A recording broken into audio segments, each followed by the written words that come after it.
Thank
Boa noite, tudo bem com vocês? Estamos aqui, domingo, 19h30, transmissão ao vivo pelo Facebook. Estamos no nosso trabalho de domingo, aqui as pessoas estão chegando, então agora você deve estar aí, então se aproximando, chegando, entrando para ver a página da Igreja Presbiteriana de São Joaquim da Barra ou a página da Igreja Presbiteriana de Ipuã, para junto nós estarmos ao redor da Palavra de Deus e então refletir a respeito do que Deus tem para nós nessa noite. Deus abençoe a sua vida, Deus abençoe a sua família. Você é muito bem-vindo aqui na nossa igreja, no nosso canal, na nossa transmissão. É muito bom ver você, eu sempre digo isso, é muito bom, é agradável ver, olhar o celular e ver você entrando, ver você cumprimentando os seus irmãos, cumprimentando as pessoas que estão aí na rede. Isso é muito legal, é muito bacana isso daí. E estamos quase para nos reunir já então presencial. Já estamos na nossa região na fase amarela, região Ribeirão Preto, Franca, região aqui as cidades ao redor aqui, já estamos na fase amarela. Agora vamos estar aguardando instruções consistentes para a gente poder se reunir com segurança aqui no nosso templo. Então, está voltando então as coisas a caminhar como antes, né? Vamos esperar que tudo vá sendo encaminhado de uma maneira segura e bem agradável para nós, né? Muita gente não vê a hora de poder estar se encontrando, de fazer o louvor aqui na igreja, né? Isso é muito gostoso. Então, a gente já está preparando para termos as novas reuniões. E então na nossa abertura, mais uma vez eu quero cumprimentar você, cumprimentar a sua família, dizer que você é muito bem-vindo aqui na Igreja Presbiteriana de São Joaquim e na Igreja Presbiteriana de Ipuã. Transmissão simultânea. Vamos orar? Senhor, em nome de Jesus, queremos te agradecer e te louvar e bendizer o teu nome. E agora, Senhor, pedimos a ti que o Senhor abençoe o nosso culto, abençoe, Senhor, a leitura, a reflexão da tua palavra, que em nome de Jesus tudo concorra para o bem dos teus filhos, Senhor, e para a glória do teu nome. Abençoa, Senhor, o nosso culto, recebe, Senhor, a nossa adoração, as nossas orações e abençoa o seu povo. Te damos graças, Senhor, por tudo que temos vivido. Nós te louvamos e bendizemos e imploramos ao Senhor que ainda esse vírus, Senhor, seja exterminado. Deus, em nome de Jesus, que o Senhor capacite as pessoas, capacite os cientistas, os médicos, os bioquímicos, Senhor, todas as pessoas que estão envolvidas no processo de fabricação da vacina, dos remédios que sejam eficazes. Deus, abençoa, de maneira que as pessoas possam estar se encontrando com mais segurança. Deus, em nome de Jesus, nós te agradecemos. Amém. Nós temos uma mensagem, como nós estamos comemorando no mês de setembro agora, o mês de aniversário de organização da Igreja Presbiteriana de São Joaquim, são 4 anos de organização, e também da dedicação do templo. A organização foi dia 27 de agosto e o templo foi no mês de setembro. Então, no mês de setembro, a gente resolveu comemorar e agradecer ao Senhor. E alguns pastores enviaram algumas mensagens, umas mensagens breves, para nós estarmos, então, comemorando esse aniversário. E agora nós temos uma mensagem de um pastor, não é? E você agora vai poder ouvir a mensagem do pastor. Meus irmãos em Cristo Jesus, da Igreja Presbiteriana de São Joaquim da Barra, organizada em 27 de agosto de 2016, com um mês pela frente de setembro de celebração e gratidão a Deus. Meus irmãos, a graça e a paz do Senhor Jesus seja sobre todos vocês nessa data tão especial e comemorativa na presença do Senhor. Meus irmãos, a Bíblia diz assim, lá em 1 Pedro capítulo 2, versículos 9 e 10. Atenção! Vocês são geração eleita, sacerdócio real, nação santa, povo de propriedade exclusiva de Deus. Para quê? Para anunciar as grandezas daquele que vos chamou das trevas para a sua maravilhosa luz. Olha só, antes vocês nem sequer eram povo, mas agora vocês são povo de Deus. Antes vocês não haviam recebido misericórdia, mas agora, em Cristo Jesus, vocês receberam misericórdia.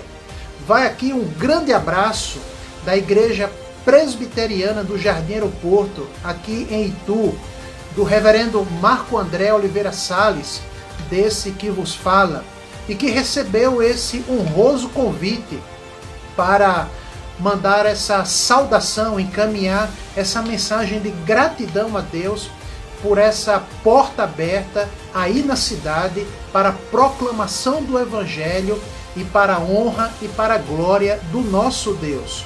Vai aqui o meu abraço para um casal muito querido, Reverendo Francisco e a sua esposa Ângela, um casal muito querido, filhos crentes, abençoados, uma família muito especial, um casal abençoado em Cristo, que obedeceu ao chamado do Senhor Jesus, deixou a vida estável, aqui na cidade de Salto, São Paulo. Para quê? Com que objetivo? Para que junto com vocês, aí na cidade, na igreja, vocês possam anunciar as grandezas daquele que vos chamou das trevas para a sua maravilhosa luz. Esse é o objetivo da igreja, do casal, da celebração.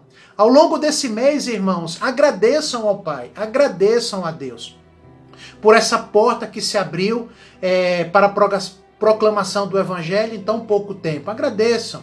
Lembrem-se de quem vocês são em Cristo, conforme lido aqui na palavra de Deus, e do chamado que vocês receberam. Os fundadores da igreja, os oficiais da igreja, as demais lideranças e ministérios, cada membro e cada família da igreja. Olha, um grande abraço, espero que um dia possamos nos encontrar, não somente de maneira virtual, aqui por esse vídeo, mas um grande abraço, Deus abençoe, louvado seja o nosso Salvador e Senhor Jesus Cristo pela vida da igreja aí na cidade. Amém. Deus abençoe.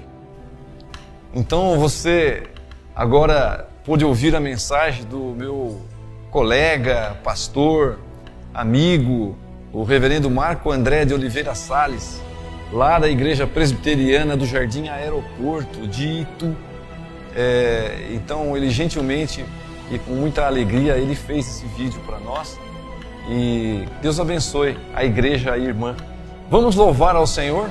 Louve ao Senhor. Agora todos os povos, todo ser que respira, louve ao Senhor.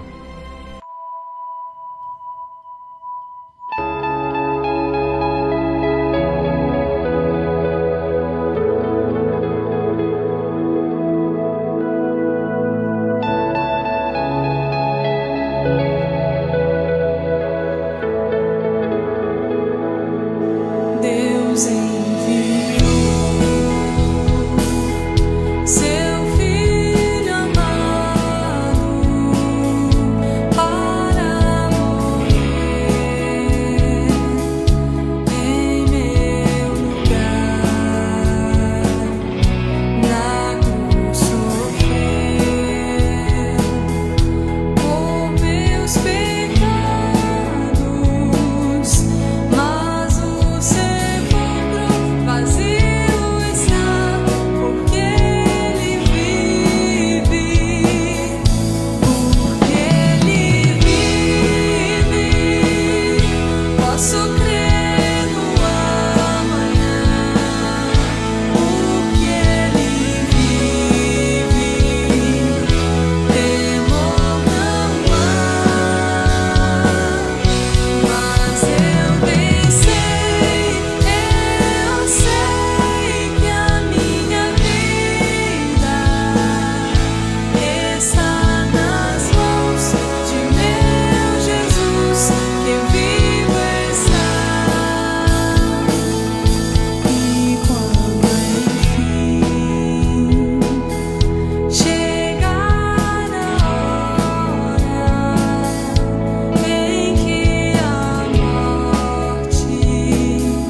Estamos ao vivo. Estamos ao vivo. Na verdade, esse culto foi gravado, não é? É uma gravação. Mas nem por isso, então, nós temos menos reverência, não é? Nós dedicamos esse trabalho ao Senhor. E nós esperamos que, mesmo gravado, você possa estar acompanhando. Muito embora gravado, você pode estar interagindo aí com o seu irmão, não é? Você olha no celular e você então vai vendo os seus irmãos e você pode interagir com ele, não é? Então, a mensagem de hoje à noite é sobre as bem-aventuranças. Um texto já bastante pregado em vários lugares e eu também, então, resolvi fazer nessa noite as bem-aventuranças, mas não todas, algumas delas. E nós estaremos vendo o livro de Mateus, no capítulo 5, o Sermão do Monte. Vamos estar lá, então, contemplando os versos de 1 a 5. Mateus, capítulo 5, dos versos 1 até 5. Vamos ler. Vendo Jesus as multidões, subiu ao monte e, como se assentasse, aproximaram-se os seus discípulos. E ele passou a ensiná-los, dizendo: Bem-aventurados os humildes de espírito, porque deles é o reino dos céus. Bem-aventurados os que choram, porque serão consolados. Bem-aventurados os mansos, porque herdarão a terra. Os bem-aventurados. Então, temos dito que os bem-aventurados, então, significa que são os mais do que felizes. São muito mais do que felizes. E por que nós dizemos que os bem-aventurados são mais do que felizes? Porque ele não é um estado de espírito. A bem-aventurança, estar feliz ou mais do que feliz, como você pode perceber, não é estar, mas é ser. É de maneira que você é bem-aventurado. Então, significa que, de alguma maneira, um tempo você pode estar entristecido por qualquer situação, mas mesmo assim você é feliz. Você pode cantar, sou feliz com Jesus, meu Senhor. Você pode cantar esse hino, não é? Porque, embora a situação circunstancial ela não seja muito favorável, você tem a alegria da sua salvação, você tem a alegria de poder ter sido encontrado por Jesus, pela graça de Jesus. Então não é circunstancial. O ser bem-aventurado, ser mais do que feliz, na verdade, não é um estado, mas é você ser feliz. Você é feliz. E você é feliz, obviamente, ou bem-aventurado, se você foi alcançado pela misericórdia, se você está debaixo da graça de Jesus, aquele que pode te dar uma paz, a paz que só Jesus pode te dar, a paz que excede todo o entendimento, não é? Então, Deus, Ele nos quer feliz em Jesus, obviamente em Jesus, e a maior prova disso é que Ele enviou o seu Filho para morrer no meu e no seu lugar. Por isso, então, por causa da morte vicária, nós fomos reconciliados com Deus, por isso somos mais do que bem-aventurados ou mais do que felizes, somos bem-aventurados. Esse tema das bem-aventuranças, então, o ser mais do que feliz, todo mundo quer ser feliz. Todo mundo está à procura da felicidade, não é mesmo? Todos querem ser felizes, ou então todos querem ser mais do que felizes. Mas, entretanto, porém, algumas pessoas têm procurado a felicidade em coisas que realmente não são consistentes em si mesmas para que essa alegria permaneça para sempre. Ou seja, vamos então olhar algumas situações em que as pessoas procuram e acreditam que serão felizes se tiverem, não é? Por exemplo, algumas pessoas acreditam que elas serão verdadeiramente felizes se elas tiverem um bom relacionamento. Quem sabe um bom casamento, não é? Mas isso não é verdade. Até mesmo podemos encontrar exemplos bíblicos de pessoas que tentaram, de certa forma, que a pessoa entendia que ela seria feliz se ela estivesse bem casada ou com alguém ao seu lado, desenvolvendo um relacionamento bom. a mulher samaritana, que você pode encontrar lá no Evangelho de João, no capítulo 4, você vai encontrar lá. Aquela mulher, quando Jesus a encontrou, não é? Ele disse a ela que ela já tinha tido 5 relacionamentos. Ela já havia tido 5 maridos. E tinha mais um que aquele marido não era o marido dela, porque talvez não estivesse numa situação regular. Então, ela tentava de todas as maneiras, um relacionamento para ser feliz. Mas o relacionamento não foi capaz de torná-la feliz. Só Cristo é que pode, então, nos dar um relacionamento adequado. Nós nos relacionarmos com Cristo. Sim, aí então você será feliz nesse relacionamento. Bom, outras pessoas então acreditam que serão felizes se elas tiverem sucesso profissional. Se elas estiverem fazendo aquilo que lhe agrada, aquilo que ela gosta, e que se a sua carreira estiver despontando, estiver em ascensão. O trabalho. Mas também nós verificamos que isso também não é verdade. A experiência humana, ela nos mostra que muitas e muitas pessoas, ao contrário disso, quando se dedicam excessivamente à sua profissão ou à sua carreira, o que acontece muitas vezes, há muitas perdas. A pessoa pode perder até mesmo a família, o contato com a família fica comprometido. E aí então a pessoa realmente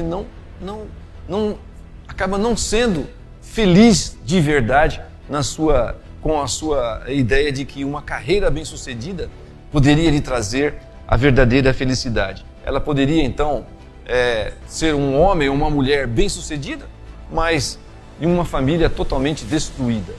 Nós temos um exemplo bíblico também para isso. Se você olhar lá o Evangelho de Lucas, no capítulo 12, você verá alguém, um fazendeiro, um agricultor, que foi muito bem sucedido, os seus investimentos foram muito bem sucedidos, talvez ele tenha trabalhado muito.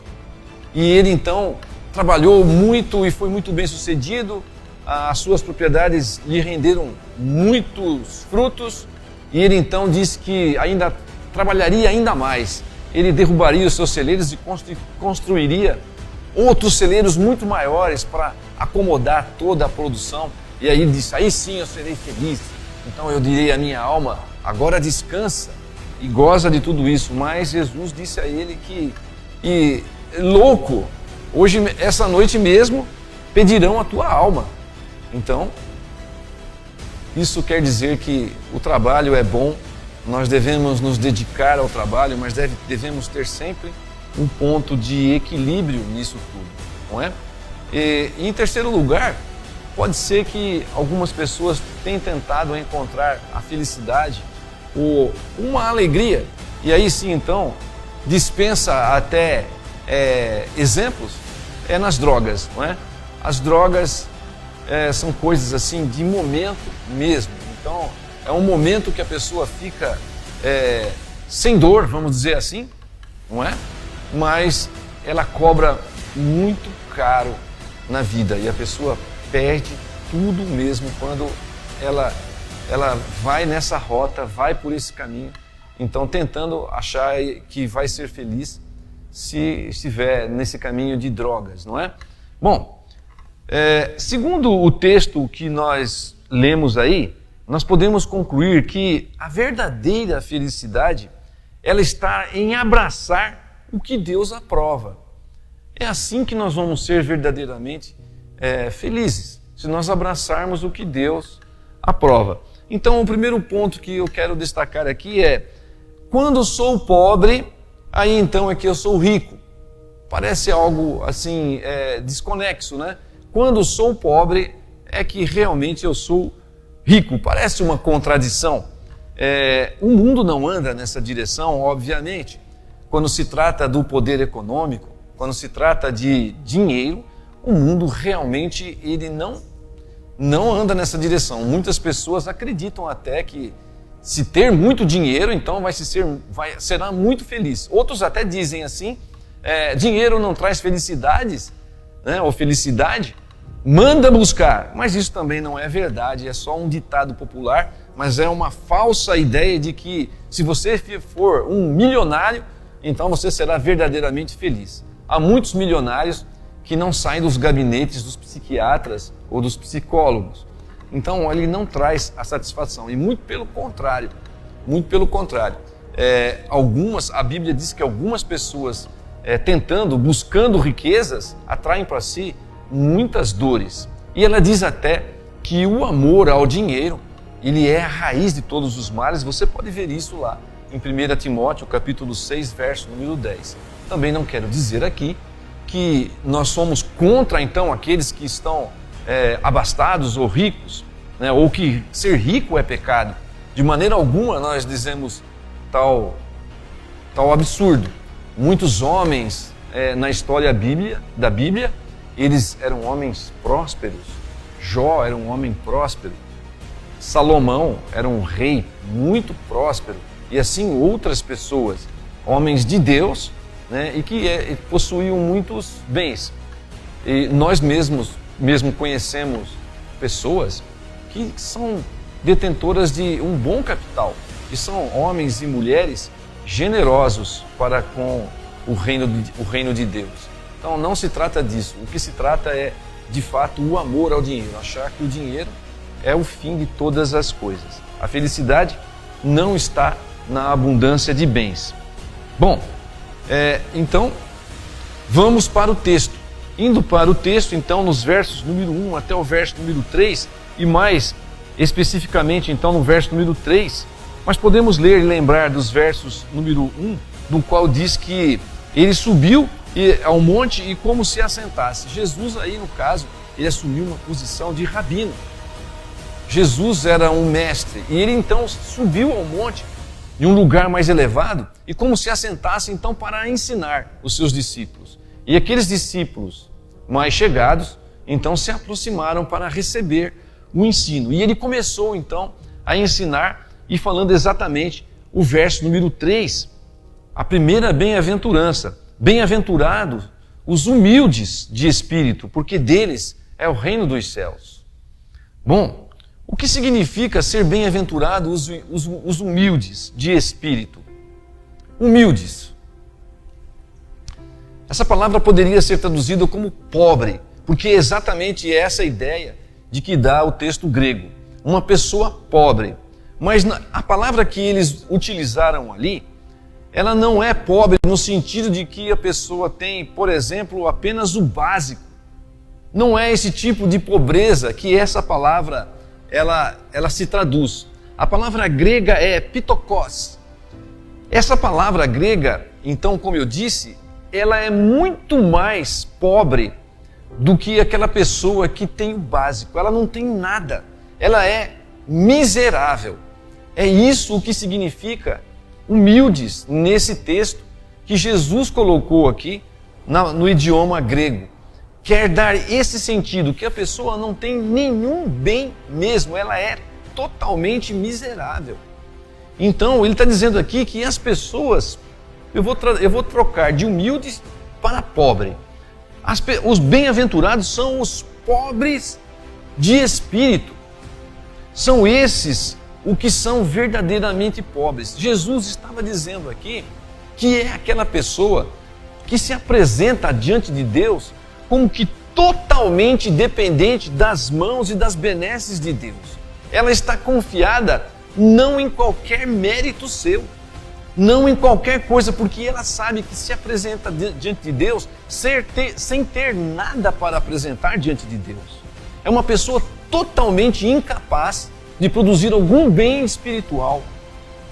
Esse tipo de pobreza espiritual, do que Jesus está dizendo aqui, é o homem bem-aventurado, que se achega diante de Deus dessa maneira, desprovido de qualquer bem espiritual. Esses são os bem-aventurados, os pobres de espírito. É assim como se apresentou Davi. Você pode ver lá no Salmo 40, no verso 17, Davi se apresentando dessa maneira. E você vai perceber que não se trata de bens. Ele diz assim: eu sou pobre e necessitado, porém o Senhor cuida de mim. Tu és o meu amparo e o meu libertador. Não te detenhas, ó Deus meu. Eu sou pobre e necessitado, mas Davi era pobre. Davi era rei. Davi também era um homem próspero. Davi era pobre no sentido de que ele estava declarando sua total dependência do Senhor em tudo, inclusive dos bens materiais. Ele sabia que riquezas e honra estão nas mãos do Senhor. Ele sabia disso. Por isso ele se apresenta diante de Deus como um homem pobre e necessitado. Exatamente a mesma palavra. Na Septuaginta traz a mesma palavra em grego. Nesse texto aqui, que originalmente foi escrito no hebraico. Mas a tradução grega do texto traz aquela palavra, pitokos, pobre, dessa maneira. Davi era próspero, mas ele se identificou como um homem totalmente dependente de Deus. Espiritualmente, ele não tinha nada para oferecer ao Senhor. A sua dependência era total. E nós sabemos que a nossa vida espiritual, ela depende inteiramente das mãos de Deus e da graça de Deus. Nós aprendemos na quarta-feira, quando estudamos o livro de Efésios, quando diz lá no seu capítulo 2, no verso 1, que nós realmente estávamos mortos. Nós precisamos da graça de Cristo para nos vivificar. Senão nós continuaremos mortos por causa dos nossos delitos, por causa dos nossos pecados. Então, nós verdadeiramente somos totalmente dependentes da graça e da misericórdia do Senhor. Esses que reconhecem a sua pobreza espiritual são os bem-aventurados, são os humildes de espírito. Esses humildes de espírito, na verdade, esse estado de humildade ou estado de pobreza é o que torna a pessoa rica e com uma herança no céu. É isso que Davi, então, como Davi se apresentou, e certamente ele teve o seu lugar, não é? Outro exemplo de pobreza espiritual ou de humildade é como se apresentou aquele publicano quando orava ao Senhor. Lembram-se disso? 2 oravam, não é? Um dizia assim, agradecia ao Senhor que ele não era como aquele publicano, pecador, mas ele jejuava 2 ou 3 vezes por semana, dava o dízimo de tudo, orava ao Senhor, não é? E aquele publicano, porque era um publicano, um recolhedor de impostos, né? Associado ao império, tido como um pecador, aquele homem nem mesmo conseguia olhar para o céu, mas batia no seu peito e dizia ao Senhor: "Sê propício a mim, pecador, sê propício a mim, pecador." Quem sabe fazia isso com lágrimas. É esse tipo de humildade. E ele teve a aprovação de Jesus, porque disse, certamente, aquele publicano, ele subiu ou desceu justificado, né? Morreu justificado. Ele foi justificado, porque é dos humildes que Deus se agrada. Ele estava quebrantado naquele momento. E o que dizer então de Isaías? Quando você lê o livro de Isaías e chega lá naquele capítulo onde ele tem a visão do trono de Deus. Ai de mim, que sou pecador, sou um homem impuro de lábios impuros e de impuros lábios. Ai de mim, o Senhor vai me fulminar. O reconhecimento de que verdadeiramente é pecador. O apóstolo Paulo, ele acreditava realmente que ele era um dos maiores pecadores. Ele disse, do qual eu sou o pior dos pecadores, o apóstolo Paulo. Pobres de espírito, ou humilde, é reconhecer de fato a nossa falência espiritual. É depender inteiramente da graça do nosso Senhor e Salvador Jesus Cristo. Esses são os humildes. Esses são os pobres de espírito. Esses é o que realmente está preparado uma herança no céu. Precisamos ser cuidadosos com isso, porque Deus conhece o nosso coração. Deus conhece a nossa vida. Talvez alguma pessoa, e eu já encontrei alguns, dizendo: eu sou uma boa pessoa, eu sou um homem bom, eu não mato, eu não roubo, eu trabalho, e isso me basta. Será isso que você vai ter que apresentar? Será que você apresentando isso diante de Deus, as suas obras? Mas Paulo diz que não é por obras, mas a graça, tão somente a graça de Deus. Você não tem nada, e nem eu, a oferecer ao Senhor. Deus nos conhece, Deus sabe do nosso interior. Olha o que ele disse para a igreja de Laodiceia, em Apocalipse 7, o qual se considerava uma igreja rica. Mas ele disse, Apocalipse 7, pois dizes, estou rico e abastado e não preciso de coisa alguma, e nem sabes que tu és infeliz, sim, miserável, pobre, cego e nu. Aconselho-te que de mim compres ouro refinado pelo fogo, para te enriqueceres, vestiduras brancas para te vestires, a fim de que não seja manifesta a vergonha da tua nudez, colírio para ungires os olhos, a fim de que vejas. Eu repreendo e disciplino o quanto amo. Sê, pois, zeloso e arrepende-te. É o que ele disse para a igreja de Laodiceia, que achava que tinha alguma coisa ali. Assim, ser pobre de humilde, ou pobre ou humilde de espírito, torna-se a nossa maior riqueza. A felicidade dos que choram. Parece outra contradição. A felicidade dos que choram. Mas o verso número 4 nos diz que são mais do que felizes os que choram, porque serão consolados. Mais do que felizes os que choram, porque serão consolados. Nós também estudamos na escola dominical, e nós vimos na escola dominical, eu me lembro que nós conversamos sobre isso, e foi falado lá que o cristianismo tem a ver, ou muito a ver, com o outro, não é? Nós nos dispormos a estar abençoando o outro. O cristianismo é isso, não é? O cristianismo, ele tem essa característica de considerar o outro, ter o outro em consideração, em abençoar o outro. O cristão se importa realmente com os da fé. E se importa também com os outros que não estão ainda, vamos dizer assim, na comunidade da fé. Eles também se importam. Ele se importa com a miséria do mundo. O cristão se importa com isso. Então, nesse sentido, eu quero propor aqui que o cristão realmente chora. O cristão, ele tem um coração sensível. E ele tem um coração sensível pelos pecados do mundo. Sim, pelos pecados do mundo. Porque o mundo, na verdade, ele interfere em nossa vida. Nós vivemos nesse mundo. E o mundo, ele nos causa sofrimento e causa sofrimento a outras pessoas também. No mundo nós sofremos tentações também. Então, as coisas do mundo nos causam sofrimento. E por conta disso nós choramos por causa dos pecados do mundo também. Veja um cristão que escreveu, podemos dizer que ele era um cristão. Salmo 119, 136, ele diz o seguinte: torrentes de água nascem dos meus olhos, porque os homens não guardam a tua lei. O salmista aqui, ele vivia quebrantado, porque as pessoas do mundo, eles não se importavam com a lei de Deus, estavam aquém da lei de Deus. Por isso estavam fora da comunidade da aliança, fora do compromisso com Deus e perdidos. Torrentes de água nascem dos meus olhos. E quanto a nós? Sabemos que o pecado então nos atinge.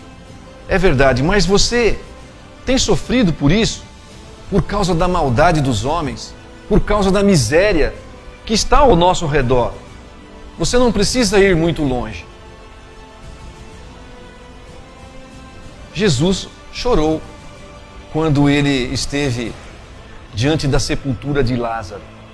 Jesus chorou por causa da miséria humana, por causa da situação humana, porque ele tinha Lázaro em alta conta. Jesus chorou. Filipenses 3,18 diz o seguinte: pois muitos andam entre nós dos quais repetidas vezes eu vos dizia e agora vos digo até chorando, que são inimigos da cruz de Cristo.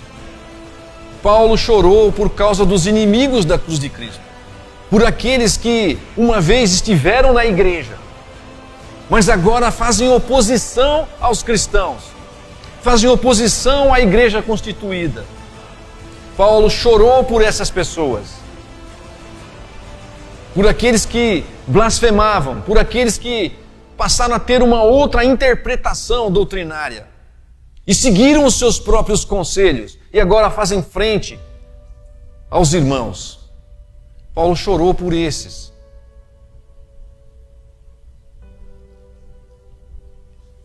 E quanto aos nossos pecados? Você já chorou por conta dos seus pecados? Você já esteve no seu aposento, esteve diante de Deus e percebeu que não tinha nada para oferecer ao Senhor senão os seus próprios pecados? Isso causou um espírito de quebrantamento em você?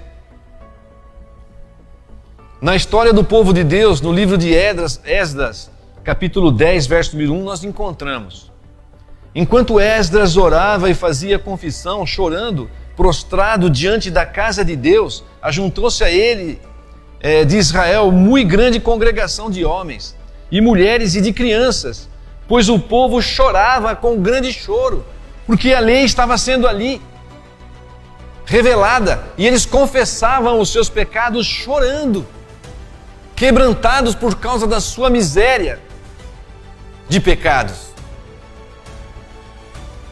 O cristão verdadeiro, ele se sensibiliza com o pecado do outro e se sensibiliza com o seu próprio pecado. Por isso ele chora. Ele chora diante de Deus. O povo estava quebrantado. Você também deve se quebrantar diante do Senhor. A palavra de Deus diz no Salmo 51, verso 17: sacrifícios agradáveis a Deus são o espírito quebrantado, coração compungido e contrito. E diz que Deus não desprezará esse tipo de atitude diante dele. Eu e você precisamos estar com o nosso coração quebrantado diante do Senhor. Pedro também chorou por conta dos seus pecados. Nós temos que nos lembrar disso. Chorou amargamente por causa do seu pecado. Eu quero voltar mais uma vez em Apocalipse, no capítulo 7. Um dos anciãos tomou a palavra dizendo: estes que se vestem de vestiduras brancas, quem são e de onde vieram? Respondi-lhe, meu Senhor, tu o sabes. Ele então me disse: são estes os que vêm da grande tribulação, lavaram suas vestiduras e as alvejaram no sangue do Cordeiro, razão porque se acham diante do trono de Deus e o servem de dia e de noite no seu santuário. E aquele que se assenta no trono estenderá sobre eles o seu tabernáculo. Jamais terão fome, nunca mais terão sede. Não cairá sobre eles o sol, nem um ardor algum, pois o Cordeiro que se encontra no meio do trono os apacentará e os guiará para as fontes da água da vida. E Deus lhe enxugará dos olhos toda lágrima. Meu querido, meu amado, você precisa ter lágrimas para ser consolado. Você precisa chorar, ter um coração quebrantado diante de Deus, para que Deus console o seu coração. Você precisa ser bem-aventurado e chorar na presença do Senhor. Bem-aventurados os que choram serão consolados. E por último, eu proponho aqui um tema de que um equilíbrio para a mansidão. O verso número 5 diz: bem-aventurados mansos, porque herdarão a terra. Bem-aventurados mansos, porque deles serão a terra, novos céus e nova terra, obviamente. Porque nesse mundo, a mansidão, ela não é bem vista. A mansidão é um sinal de fraqueza para este mundo, mas não no porvir de Deus. Por isso, nós somos treinados aqui nesse mundo. Mas a mansidão que está escrito ali naquele texto, a mansidão da qual está sendo ali está sendo informada para nós, não é esse tipo de mansidão de que as pessoas podem imaginar que todo cristão deve ser um capacho de todo mundo. Não é isso. Não é isso. Não é? A palavra no grego, ela se translitera como praos. Um dos termos mais elevados do vocabulário ético. Era uma excelente virtude ser manso. Segundo ali, aqueles termos quando foi escrito e nos termos que foi escrito. O grande filósofo Aristóteles tinha e falou muito, muito longamente sobre a mansidão. E ele tinha a mansidão como um ponto central, entre dois extremos. Então por isso eu disse que a mansidão é um ponto de equilíbrio. Aristóteles pensava, por exemplo, que se de um lado a pessoa fosse um esbanjador, na outra ponta você encontraria o avarento. Então, na região central, no equilíbrio, você teria o generoso. Pensando nesses termos, como Aristóteles propôs, e que é do termo grego, então a mansidão está no equilíbrio. Se numa ponta está a ira incontida, na outra ponta está a passividade, totalmente passivo. E no meio, então, a mansidão. Por isso, uma virtude excelente.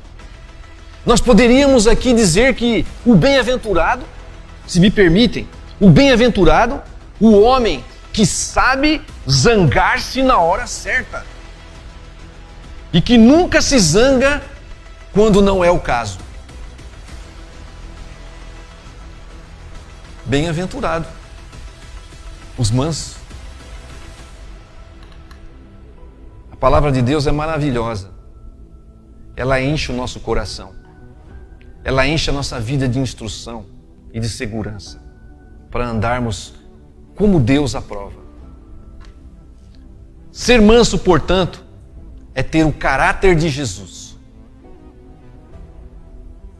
Se vocês conhecem a história, é desse jeito. Podemos concluir agora aqui, então, meus irmãos, que o Sermão do Monte é algo que nós não conseguimos fazer completamente. Essas instruções que nós temos ali, que Jesus declarou, deixou as pessoas atônitas. Porque, de fato, perfeitamente ninguém consegue cumprir ou viver as bem-aventuranças plenamente. Portanto, só nos resta ter um coração agradecido e confiar na graça que nós temos recebido de Jesus.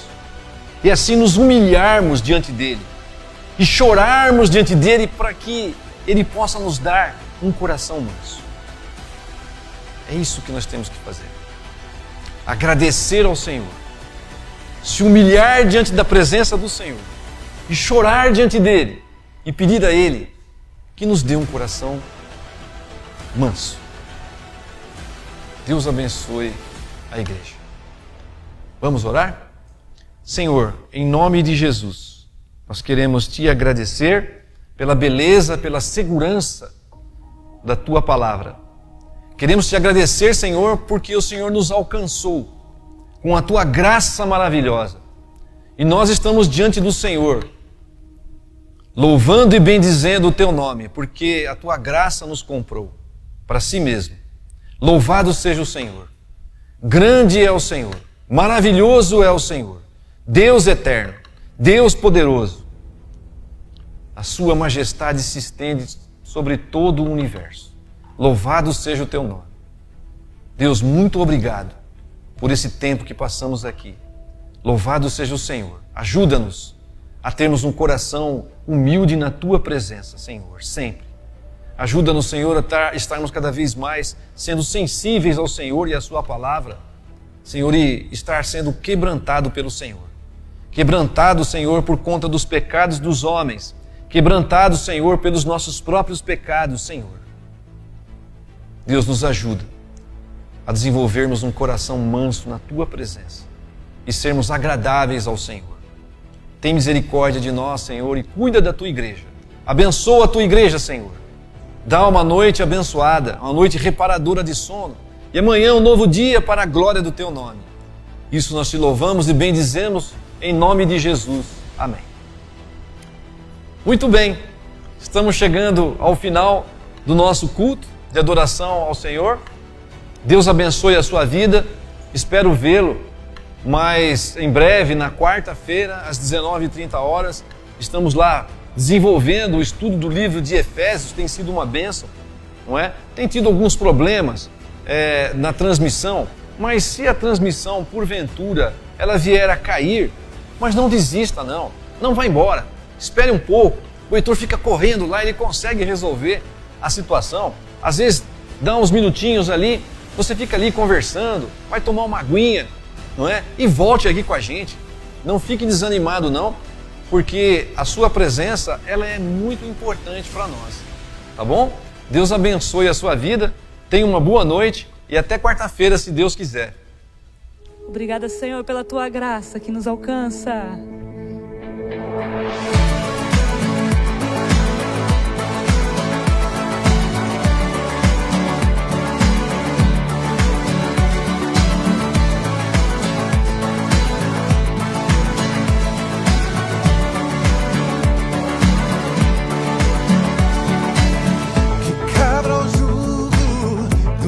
Pecado tão mais forte é o meu amado, o Rei da Glória, o grande Rei dos Reis, que treme a terra com trovão santo. Eu admiro, desejo tanto o Rei da Glória, o grande Rei dos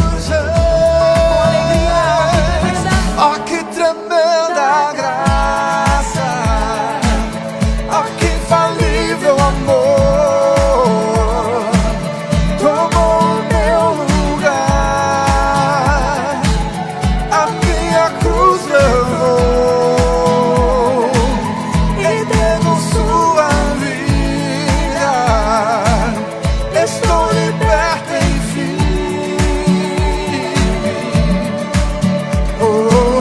Jesus, eu canto pelo que fez por mim.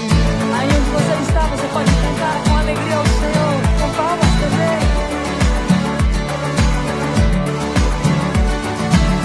Que traz a ordem em meio ao caos, adota o órfão, livra do mal, o Rei da Glória, o grande Rei dos Reis, governa o mundo com sua justiça. És como o sol, tua face brilha, o Rei da Glória, o grande Rei dos Reis. Oh, que tremenda graça, oh, que infalível amor, tomou o meu lugar, a minha cruz levou, entregou sua vida, estou liberto enfim, estou liberto enfim. Oh, Jesus, eu canto pelo que fez por mim. Vamos declarar: digno é o Senhor, digno é o Cordeiro de Deus, digno é o Rei que a morte venceu, digno é o Cordeiro de Deus, digno é o Rei que a morte venceu. Juntos, Digno é o Cordeiro de Deus, digno é o Rei que a morte venceu,